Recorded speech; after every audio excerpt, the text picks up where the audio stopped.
Hey everybody, welcome back to the second portion of lecture for week 11, looking at the rise of Islam. So in the first video, I know we talked about the life of Muhammad, some of the teachings of Islam, at least some of the basic teachings of Islam. We also looked at sort of how Islam develops after Muhammad's death. Remember, we talked about Sharia law and the origins behind that. How do the Arab forces that are, again, represent Islam, how are they handling the death of Muhammad and his successors? We talked about things like that, but now we want to talk about how Islam begins to expand outside of Arabia, because really by Muhammad's death or shortly thereafter, Islam had pretty much conquered the entire Arabian Peninsula, and so now it looks to expand elsewhere. And first of all, we're going to look at two of the the first regions where Islam expands into that affect Christianity. And those two regions are Syria and Palestine. We'll sort of have them at one point. We're also going to look at how Islam expands into Egypt as well. And really in both of these cases look at not just how it expands, but what was sort of life like for Christians under Muslim rule in those areas. So first, when we look at Islam in Syria and Palestine, when we think about its expansion, we want to keep in mind, how the Orthodox Church, really the Church of the Byzantine Empire, the Church of the East, the Orthodox Church, all refer to the same thing, how that had spread from 600 to 1100 AD, because that's important to keep in mind, because as we go back and look at our map, it sort of expands in an opposite direction from where Islam begins to expand. So if we look here at this map, we notice again that Constantinople, really down here in this area, zoom out there, right? So we're looking at, so Constantinople down here. Well, if I can get that figured out.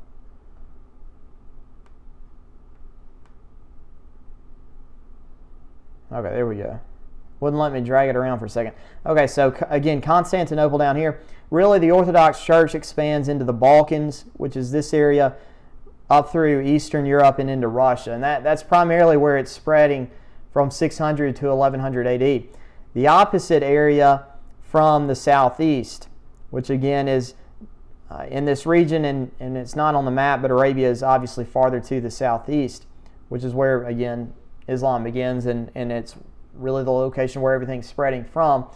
So the greater opportunity for the Orthodox Church to convert was up in this area, in part because of the advances of Islam towards the southeast. So that's important to keep in mind to help explain maybe why there's not quite as much resistance to Islam per se. There is some to a degree, but in a major way, maybe it helps us explain why there's not such a large degree of resistance from Christianity to Islam in the southeastern portion of the Byzantine Empire. All right, so we go back to our PowerPoint, and we want to talk about the importance of Syria again. Again, you want to keep in mind that this is a natural extension from Arabia, right? And if you go and you look on a map, Syria is pretty much directly northwest of Arabia. And again, the forces of Islam, the Muslim forces have pushed northward in Arabia, and Syria is the natural sort of state that's right beside it. Syria is also important mainly because of the area itself, the land at least. In one sense, it's not nearly as arid as what Arabia is in a lot of places. I did a little bit of research and I looked up. One of the highest portions of rainfall in Arabia, the annual year total in terms of inches at least is around 8 inches a year of rain in some parts of Arabia. But the maximum amount that what today is Syria, there's some spots where they get around 12 inches of rain a year. And so generally it's a little bit more as some have said, it sort of appeared more like a paradise in Syria than it did in Arabia. And that's how people in Arabia sometimes viewed Syria. It was a lot like a paradise compared to desert and things like that. But there's also some religious reasons why Syria is very important. And again, that concerns Abraham, who's just as important to Islam as he is to Christianity and to Judaism. We know from Genesis, at the end of Genesis chapter 11, Terah, Abraham's father, had moved his family to Haran, which Haran is what is assumed to be located in modern-day Syria. So that's another reason why the area is very important to Islam, because of the past connection and past ties to Abraham. Likewise, when we think about why we see expansion into Palestine, some of that again concerns the city of Jerusalem. We know, of course, that Abraham had lived in Palestine as well. Obviously, it was the land where God called Abraham to live in. Even though he goes to Egypt and lives there for a time, we know that Israel was a promised land. And so there's great connection to Abraham in the Bible. The land of Palestine is connected greatly to Islam as well. So Abraham had lived there. Generally, Jerusalem was looked at as the city of the prophets, right? And we talked about how the Quran showed some influences of the prophets in the Bible in terms of how it was written, some similarities in the writing style. So it was a city of prophets. And one interesting thing that I found out that I didn't realize is that during the early stages of Islam, it was generally expected for Muslims to pray bowing towards Jerusalem, which is rather interesting because nowadays you think about how generally Muslims pray towards Mecca. But at least early on, they prayed towards Jerusalem, from what I was able to research. And in part that's because of not just the city's importance to Abraham and the prophets, but also its importance to Muhammad. Because it was said that Muhammad ascended from a place which is now referred to as the Dome of the Rock because of the building that is constructed there. So the story behind Muhammad's ascension is that before he died, supposedly the angel Gabriel took Muhammad to the site of where the first temple stood, which, I mean, today if you go over there, it's sometimes referred to as the Temple Mount. And so now, not just on the Temple Mount, do you see there is the remnants of the wall, I believe, of the second temple. Sometimes you've heard it called the Wailing Wall, and we'll look at a picture of it in a moment. But you also have what's called the Dome of the Rock, and that's really a sort of a shrine, Islamic shrine, that was sort of to commemorate where Muhammad ascended to heaven. It was also said that this is the same spot where Abraham had offered Isaac. But again, we don't necessarily know that for sure, but that's what some have suggested. But we'll look at a picture of that in a moment. All right, so as we move on, let's talk about how Islam is able to take Syria, at least the Muslim forces, how they are able to take Syria and how they are able to take Jerusalem as well. All right, so beginning with Syria, let me get my place back in my notes real quick. There we go. All right, so again, the person leading the charge is, again, one of Muhammad's successors, the one that is one of his earliest friends, earliest converts, the wealthy merchant man. This is not his son-in-law. This is Abu Bakr. And he's the one that leads the military campaign into Syria. He also has help from armies that are coming from Iraq, at least what today is modern-day Iraq, where those forces are led by a man named Khalid ibn al-Walid. And don't worry, I'm not going to ask you to spell that or ask you that on a quiz, but one thing that I will mention is that we're not talking about is that Islam does spread to the east, like into Persia, to modern-day Iran, Iraq. It gets all the way to India. Obviously, modern-day Pakistan is primarily an Islamic nation. So it does spread all the way to the east, and the reason why we're not talking about that is because it doesn't have as much bearing, at least that expansion doesn't have as much bearing on Christianity. But some forces from Iraq come over, they help Abu Bakr, and they are going to take Syria pretty easily. But at first they send an embassy to the Emperor of the East in Constantinople, and essentially what they say is that they want the emperor to hand over the land in peace, because they sort of, the Muslim forces sort of saw this land as their own because of the connections to Muhammad and Abraham. And they were going to essentially do it like this, right? Obtain it by peace, but if peace is not the option that Constantinople decides on, the Muslim army is going to take it by force. And so that's what happens. They have to take it by force. And the southern part of Syria falls pretty quickly. Not as well defended, not as many people that live down there. The larger portion of the Byzantine army was located in northern part of Syria, as obviously that's a little bit closer to Constantinople. But one of the most important battles that leads eventually to the Muslim forces completely taking over the area is a battle called the Battle of the Yarmouk River, which this is actually a tributary of the Jordan River. And we'll see if I can pull that up on a map real quick, just to give y'all a look of where that is, right? So we got Google Earth open, right?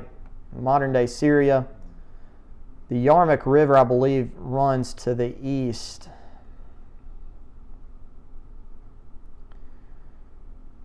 If I'm not mistaken, I believe this is the Yarmouk River. I could be mistaken, but you're talking about, I know this is the southern portion of Syria.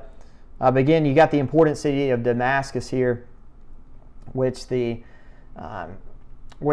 where which is going to be a stronghold, obviously, for Islam because of the age and the importance of that city.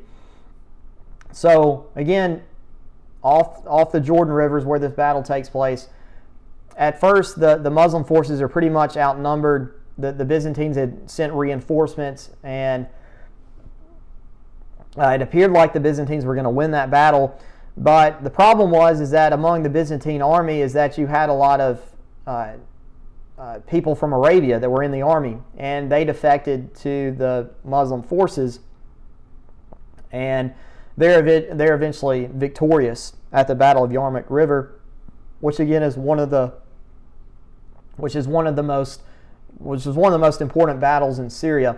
So by August of 636 AD, the entire region of Syria had pretty much fallen under the control of the Muslim forces. The only two cities that didn't fall under control were Gaza and Caesarea. At least for the time, they remained outside of the Muslim forces' hands. So as we move on, Syria has fallen. At the same time, we talk about Jerusalem as well. You remember we mentioned there at the very beginning of the first lecture about a man named Sophronius, who was a patriarch who sort of downplayed the threat that the Muslim forces potentially could be towards Jerusalem.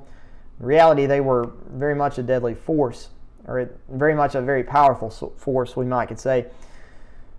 So Jerusalem, while a lot of other cities sort of gave up after the Battle of Yarmouk River, Jerusalem does not. They try to hold out. There's a prolonged siege, and the leader of the forces there, a man named Umar, and who is the leader of the military there.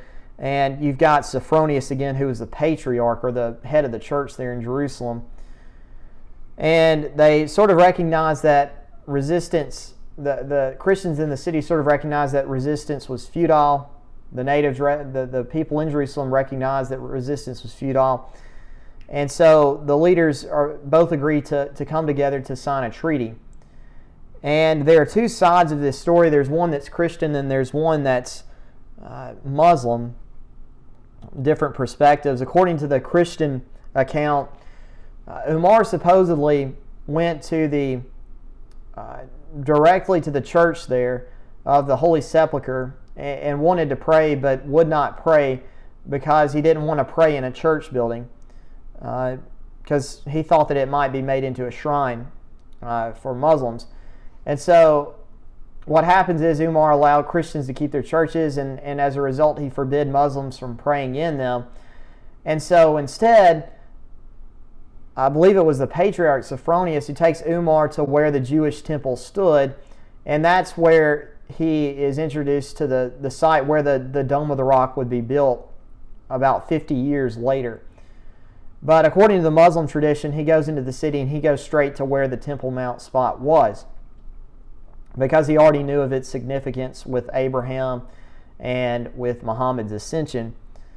And so that's sort of how it happens. Jerusalem is a little bit more, Jerusalem's willing to put up more of a resistance in terms of fighting against the Muslim forces than some other parts of Syria.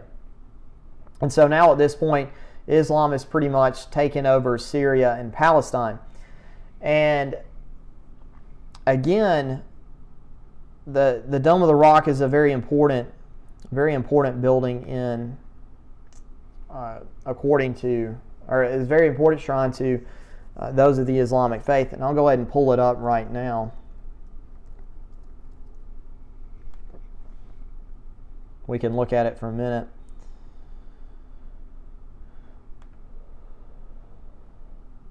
Again, where the Temple Mount, what's called the Temple Mount, is a pretty high part of the city. So you can kind of see this building from a distance. When we go down and look at it, you might have seen images of it before, but again, this is a shrine where you can walk into. I think my dad actually visited this, and I believe they require you to take your shoes off when you go in, sort of as a sign of respect. But one thing that was said about it is that how it was constructed was a little bit modeled after some of the churches in the area. At least some of the churches in that area is sort of how it was modeled after. And I don't know if you can tell from here, but this is sort of an elevated place. But anyway, you can go in there. And again, this is supposed to be the site of where Muhammad ascended into heaven, according to the Quran. Now you can go back, and I'll pull this up too, but you know, you've got the Western Wall, which I know Google Earth has that little description there that a lot of times Jews will pray at the wall, which is again what you see happening right here. Again, that's supposed to be the remaining wall of the Second Temple. I believe that's correct. And so these are very important sites within the city of Jerusalem. But when the Muslim forces come in and they take Jerusalem, it becomes an important city for Islam because of the Dome of the Rock, the shrine being built there. And so really it's not all that uncommon. People think a lot about how Christians and sometimes Jews visit that area. But it's not also uncommon to see Muslims, those of the Islamic faith, to visit that city because of the importance of the Dome of the Rock. But again, those are some pictures that I think you can, that are interesting to look at, that sort of tie in with the time period here. All right, so let's talk about how life is under Islam in Syria and Palestine. Right, so now the Muslim rulers, and this is, I'll put this in here, but the kingdom or the empire that is developing from the successors of Muhammad is called the Umayyad Caliphate, or the Umayyad Caliphate. But the Caliphate's just a reference to the rulers, to the Muslim rulers who were expanding Islam at the time. So many of these people don't speak Arabic, and that's the language that a lot of the Muslim rulers had grown up learning. And so in light of that's an important distinction to make, right? The fact that they're now encountering a people that don't speak the same language that they do. One thing that you also want to keep in mind again is that there are sharp divisions among Christians. We talked about that in Arabia, right? How there were 4 different Christian groups that had influence over that area. Well, likewise, you've also got divisions among Christians at this point as well. part of which we'll talk about in a minute. And so the divisions among Christians, is as much as it helped maybe Islam expand through Arabia, it also helps Islam expand throughout Syria and Palestine. And it's important to note that at this point there is no idea of a forced conversion. There's no specific policy where Muslim government officials are forcing the Christians to convert to Islam, at least at this point. One thing that is important, though, that is being implemented is what was a special tax. It was called a jizya. I believe that's how you pronounce it, a jizya. But the tax would be put on Christians, Jews, anyone who really is non-Muslim. And they sort of gave these people the distinction. The title was called the people of protection. Would be those that sort of fit under this category of paying a special tax. The people of protection. So if you paid the tax, essentially you got to keep your land and you could observe Christianity. And you didn't have to worry about being killed as long as you paid that special tax. But you had to pay the tax. You also had to follow Muslim law in civil and criminal matters. And so while there's not outright forced conversion at this point, there is the enforcement of this special tax, which in a way seems like an encroachment on freedom, but at the same time, as long as you pay the tax, essentially you can practice your religion. One thing that the Muslim rulers did recognize that's important in this area was that they needed to depend on the locals. This is especially true with local government, local business, where Arabic was not the common language at the time. And so what happens is that people that spoke Greek, people that spoke Aramaic or Syriac, some of these people were elevated and put into positions of leadership within the government that's being established by these Muslim leaders because they could communicate the common language to the people. And so sometimes Christians they either retained their position, or sometimes Christians were actually added into the Muslim government just so that they could speak, because they spoke the same language as most of the people there. And so at first, with the exception of this special tax, it seems as though not a lot will change, which would have been the pleasure to some that might not have been happy with the Orthodox Church at the time and the Byzantine Empire. But by the end of the 7th century, by the end of the 600s AD, things begin to change. And it comes in a number of ways.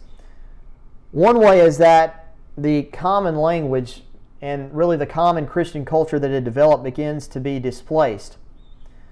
One of the things is that the Greek, the Aramaic, the Syriac languages that were commonplace, they are beginning to be displaced, and Arabic becomes sort of the unofficial language of the territory. And so people have to learn Arabic now. There are coins that are being produced now by the Muslim government in that area that now begin to sort of take the place of Byzantine coins. And the importance of that is actually what's being written on some of these coins. This is not just going to be true for Syria and Palestine. This is going to be true in some other places as well. But one of the things that are written on the coin was actually a subtle way of trying to undermine Christianity. And this is what was said on these Muslim coins, at least some of them. It was said, "He is God, one eternal. He does not beget, nor is he begotten." I'll read that again. "He is God, one eternal. He does not beget, nor is he begotten." So what you pick up on that immediately right away is obviously the first statement, "He is God, one eternal," obviously a reference to Allah. But the second phrase is what's very important, that He does not beget, nor is He begotten, which we know in Christianity, Jesus is the begotten Son of God. That second phrase, "He does not beget, nor is He begotten," simply means that God does not have a son, right? And so what it's doing is undermining the deity of Jesus. It was a subtle way of doing it, but it shows that maybe the culture of Christianity, again using Christianity in a loose sense, but that culture is being undermined now by the Muslim forces that have established a new government in the area. You also see, again, the construction of new buildings in the area. We talked about the Dome of the Rock, that shrine. You also see mosque beginning to be built in that region as well. Damascus was another place where you begin to see older Christian churches. There was an occasion where an older Christian church was actually torn down to build a much larger mosque because of the number of Muslims that were living in the city. And so, again, you see the rise of Islam in these areas. And one thing that you, again, point out is that this wouldn't be the end of Christianity. What I mean by that is, even though things are sort of progressively getting worse in terms of the restriction of freedoms, you still could, you still see Christianity being practiced in the area, at least at this time. And so, while life is changing under Islam in these areas, it's not the end of Christianity. I know a lot of times we think about the spread of Islam, we think about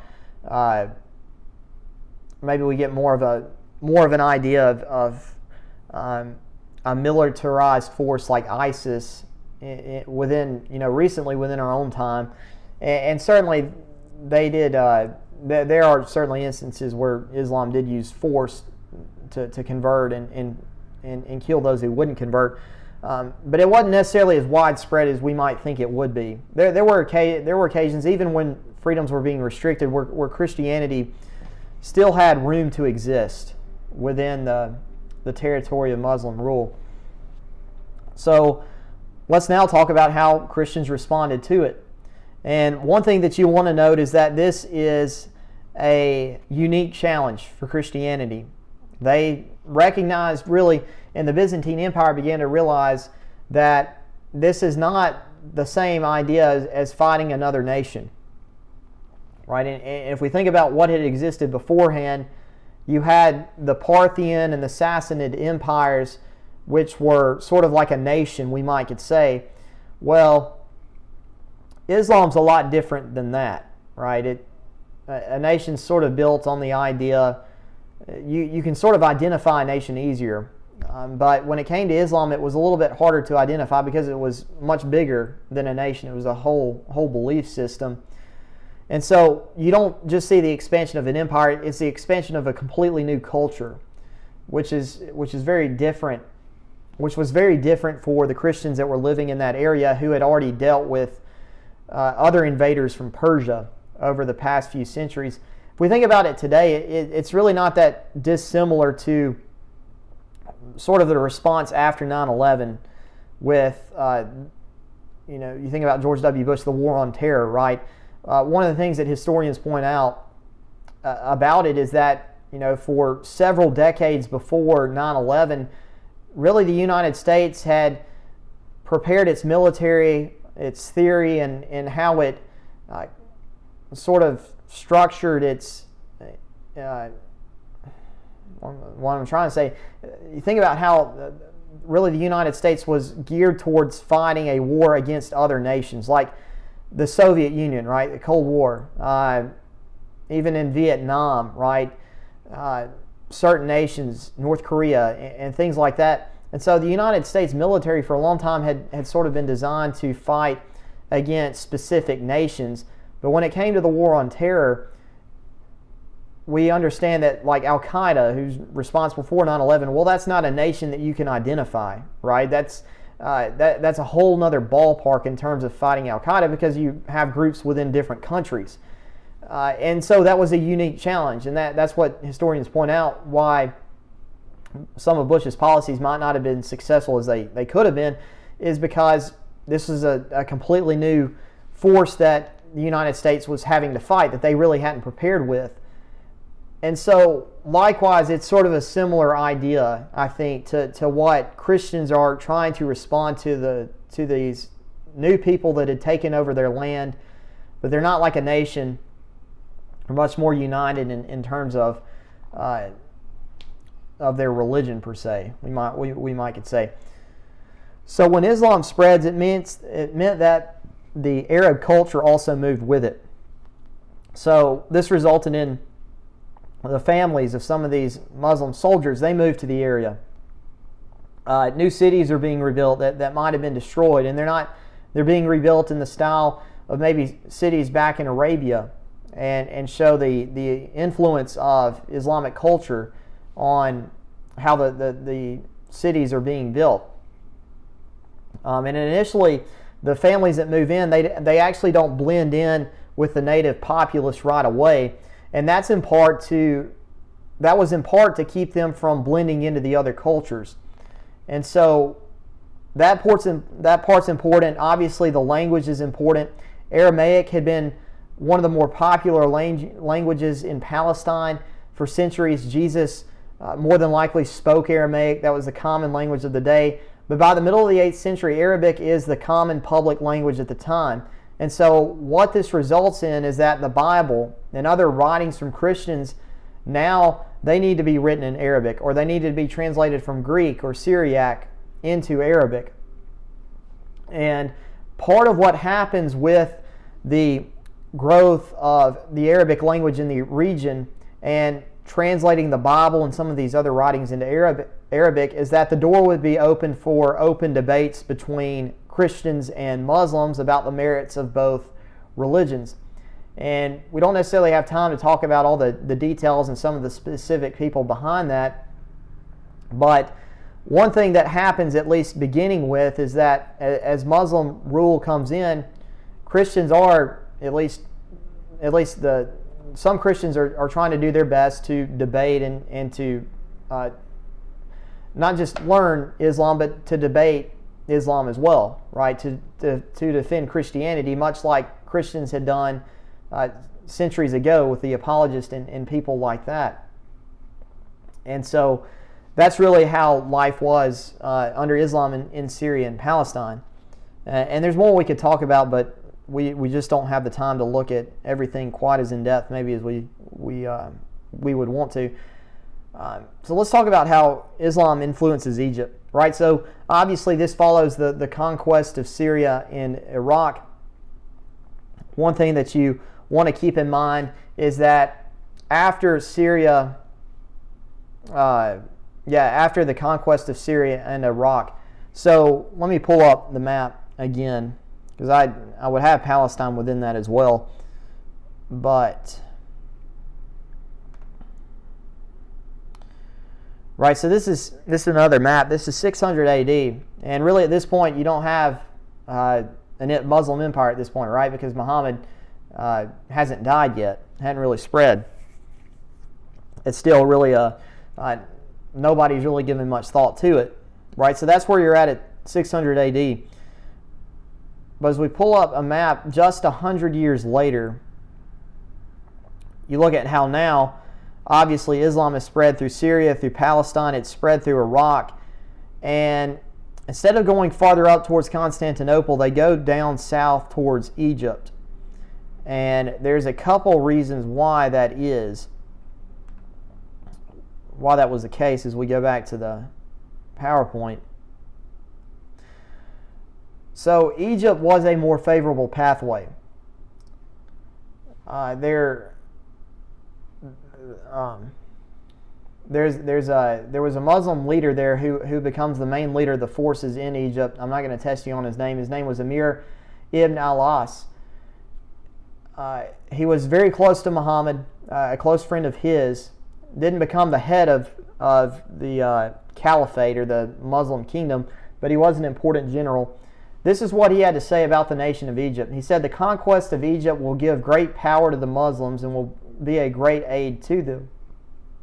For it is the wealthiest land and the weakest in fighting and war power." So the two important reasons why Islam expands through Egypt and not up towards Constantinople is because the area was very wealthy. Constantinople was wealthy too. But Egypt did have a lot of wealth, but it was also militarily weak. There's not a lot of strong forces there. Whereas if you go up to Constantinople, that's where the heart of the Byzantine Empire is going to be, because that's where the emperor is at. And so that was important. That was important to them. That's important, very important to keep in mind. That wealth and military weakness is why the Muslim forces chose to go through Egypt rather than going through Constantinople. And this is really occurring about the same time as the Muslim forces have conquered a lot of territory in the east towards Persia.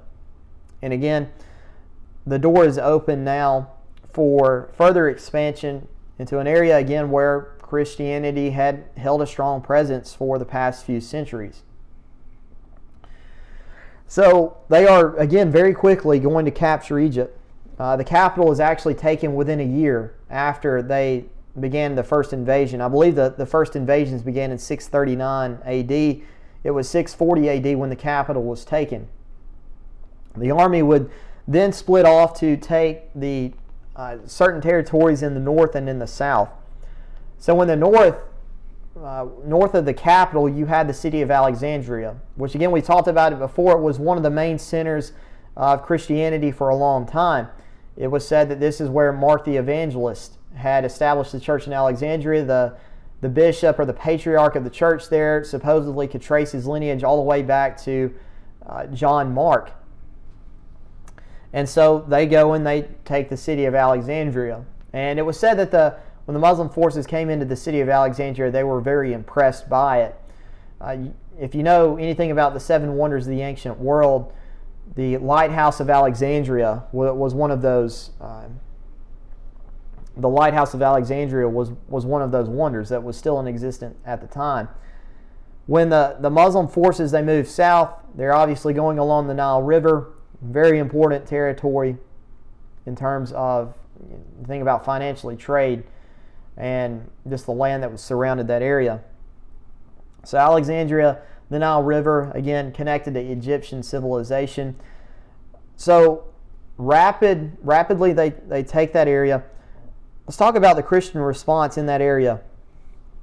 And this really ties in with modern day Christianity in the Middle East. So you have what is called Coptic Christianity. And just a couple things about them. Today they are the largest group, or we might say the largest denomination of Christians in the Middle East. Now, if you think about in the South, I'm not exactly sure what the statistics are now, but I know for a long time, I'd say easily 50 years ago, you think about the largest denomination of Christians in the South, more than likely you're talking about Baptist, or maybe in some cases Methodist, but more likely Baptist, how prevalent they are. Well, in a sort of similar sense, the largest group of Christians today in the Middle East, largest denomination, would be what is known as Coptic Christians, or the Coptic Church. Coptic is actually the language of that church. Coptic Christianity is called Coptic because the language is Coptic. It's a blend of Greek and Egyptian, from what I understand. The church itself is actually connected back to the Monophysites, who were one of the group that did not like the decisions of the Orthodox Church.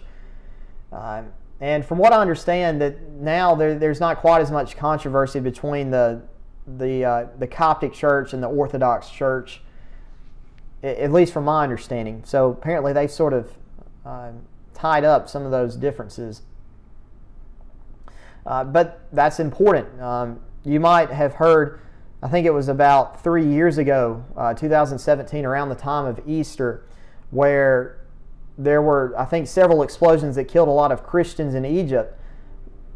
Well, those churches where Christians were killed were Coptic churches. And so Coptic Christianity actually goes really far back. One of the oldest denominations of Christianity, we might could say. So the leader at the time, when the Muslim forces come in, was a man named Benjamin. He's the patriarch, again, the head of the church in Alexandria. He's going to act as the representative of he's going to act as the representative of the Muslim government to the Egyptian Christians. And in a way, he's going to be the tax collector as well. The Christians in Egypt were charged with both a land and a poll tax, or I believe poll tax is just a reference to just a generic tax, just for a living, right? We might think about it almost in a sense like an income tax. It does show that, again, like in Syria and Palestine, there's not a movement to force conversion. As long as you pay the tax, you could practice your religion, so to speak. And Benjamin the Patriarch, he sets about doing all those things for the Muslim forces. He's working in their government, but he also rebuilds the churches and monasteries that had been destroyed during the brief fighting that had taken place. And like in Syria and Palestine, while things seem to begin okay for the Christians in the area, freedoms later on become restricted. One of the ways that this happens is that by the end of the 7th century, the leading Muslim officials in the area become concerned about who is being appointed as the head of the church in that area. And I know one occasion the head Muslim official wanted to know like the particular nationality of one of the men that was being selected. I don't think he was a native from that area. But this is one way in which, evidently at the time, it may not seem like an encroachment of freedom, but they're getting more involved with matters of the church, which eventually leads to some freedoms being restricted. Again, in the early 8th century, you've got the Arabic language. It's enforced as the language for public use. And this begins to displace the Coptic language, which was common for the people. It was the language of the church. And even one Christian writer felt poorly. He wrote and was very negative towards Christians that embraced Arabic and gave up the Coptic language in the process about it. And so part of displacing the culture meant weakening Christianity in that area. And so by that time, Coptic language just generally becomes restricted to the church. In a way, it becomes the official language of the church, sort of in a similar way that Latin was at least at one point the language of the Catholic Church, Greek being the language of the Orthodox Church. Well, the Coptic language becomes the official language of the Coptic Church. It's not quite as much spoken in public after the Muslim forces have invaded Egypt. One thing that helps Coptic Christianity, that helps it to be preserved, is that there were monasteries that continued to write books in Coptic, and they continued to teach the language as well. And so what happens is, even though you've got now a presence of Islam in the area, you're still going to see a strong you're still going to see this denomination of Christianity, at least Coptic Christianity, you're still going to see it exist, continue to exist despite being under Muslim rule, all the way up until the present day, which, again, we know in the Middle East, Islam certainly has a large presence, especially in Egypt, but still Coptic Christianity is especially the largest group of Christians in Egypt today. And that traces all the way back to this time. And as we'll talk about in the next lecture video, there are going to be some places where Islam spreads into some places where Islam spreads into that region where the presence of Christianity dwindles dramatically because of the influence of Islam. But we'll save that for the next lecture video. But this is sort of a brief look at how Islam and Christianity relate in the eastern portion of the Byzantine Empire and in Egypt as well. But again, thank you for your time. Thank you for your attention. And the third lecture video, we'll look at how Islam and Christianity interact on the coast of North Africa and into Spain. With that being said, thank you for your time and thank you for your attention.